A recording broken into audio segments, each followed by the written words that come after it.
lot of changes going on in real estate right now, and I'm going to tell you the two most important things that you could possibly know if you're buying a house.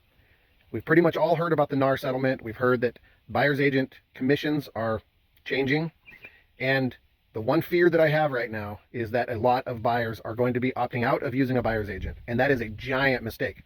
That's as big a mistake as trying to buy a house without a home inspection.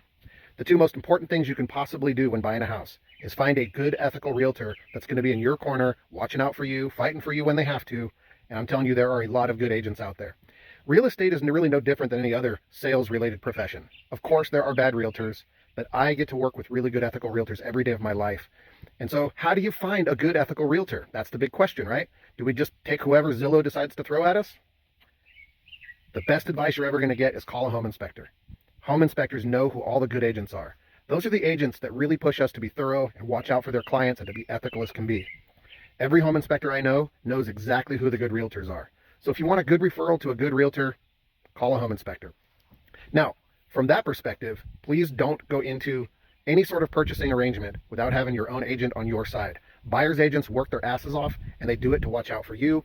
And I'm getting bit by a bug. And it's super, super important. And what's going to happen right now with this NAR settlement is I think a lot of buyers are going to opt out of using a buyer's agent, and we're going to see a lot of dual agents, which is the same agent representing the seller and the buyer. Now, that isn't always bad. There are some good realtors that I would trust to do that. But for the most part, dual agents, the dual agencies are pretty much a bad idea. It's really hard to watch out for the fiduciary best interest of a seller and a buyer at the same time. You have to be a super, super ethical person to be able to pull that off. All right, having said that, please don't buy a house without getting a buyer's agent and without doing a home inspection. All right, those are the two most important things.